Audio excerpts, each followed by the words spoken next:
SIR আবহে বাংলায় মিলল মায়ানমারের ভোটার। রয়েছে মায়ানমারের সচিত্র পরিচয়পত্র।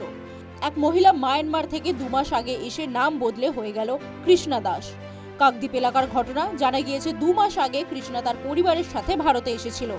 এরপরই তৈরি করে নিয়েছিল ভারতের ভোটার কার্ড। এদিকে তার কাছে রয়েছে মায়ানমারের সচিত্র ভোটার কার্ডও। এই কৃষ্ণা দাস আগে থাকতেন মায়ানমারের বার্মাতে। কাকদ্বীপে তিনি তার শ্বশুর বাড়িতে এসে উঠেছেন। বার্মা থেকে মিজোরাম হয়ে ভারতে আসেন 5 মাসের অন্তঃসত্ত্বা কৃষ্ণা। আগে এখানে কোথায় থাকে? গণেশপুর। আচ্ছা, কি নাম আপনার? কৃষ্ণা দাস। আচ্ছা, কবে এসেছেন আপনি? কবে আছে? 2 মাস হোক। 2 মাস আগে এসেছেন। আপনার আধার কার্ড আছে? আধার কার্ড তুলে দিলাম। আমি নতুন এলাম বাংলাদেশ থেকে এলাম। কোথায় থাকতেন বাংলাদেশে? বাংলাদেশ মানে বর্মা। এখানে বর্মা বলে জায়গা। হ্যাঁ, হঠাৎ চলে এলেন কেন? হ্যাঁ হঠাৎ চলে এলেন কেন? না, আমার তো এখানে থাকতে মনে হয় শান্তি না হলে এখানে আমার দেশ ইন্ডিয়া দেশে চলছে। আমরা এসে 15 বছর হচ্ছে। আচ্ছা, এখানেই থাকেন? হ্যাঁ, এখানে থাকি। ভাড়ায়? ভাড়ায় থাকি, জায়গা নিয়েছি, ঘর করতে পারিনি, ঘর করবো নিয়ে এসছে। এই তো ওখানে মেজারাম আছে না, মেজারাম থেকে ঢুকে এসছে। কোথা থেকে? মেজারামের থেকে এসেছিল। মিজোরাম থেকে।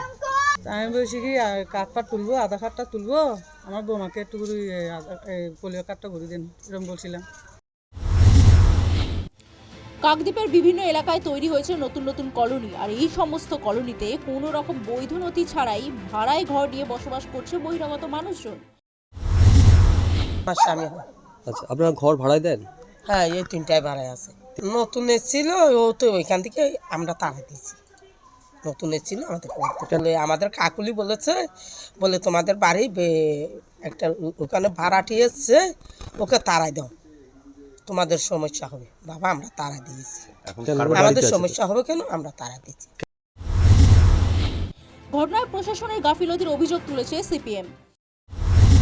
আধার কার্ড তৈরি হচ্ছে, এটা প্রশাসনকে বহুবার আমরা বলেছি যে কিভাবে আধার কার্ড এরা পেয়ে যাচ্ছে, সেটা তো দেখতে হবে প্রশাসনকে। আর কিভাবে আমরা শুনছি কিভাবে ভাড়া নিয়ে থাকছে, আসছে। ভাড়াতে থাকতে গেলে তো আইডেন্টিটি প্রুফ দরকার, বিশেষত আধার কার্ড দরকার বা ভোটার কার্ড দরকার। কিভাবে তারাও ভাড়াটি মালিকরা কিভাবে তাদেরকে রাখার ব্যবস্থা করে দিচ্ছে, এটা প্রশাসনের গাফিলতি আছে। কিভাবে এই বাইরের কাগজ নিয়ে ঢুকে পড়ছে বা কিভাবে ঢুকছে। এই পরিস্থিতিতে কিভাবে ভারতে অনুপ্রবেশ ঘটছে এবং এই অনুপ্রবেশকারীরা দিনের পর দিন এখানে কিভাবে বসবাস করছে তা নিয়ে উঠছে প্রশ্ন। News time.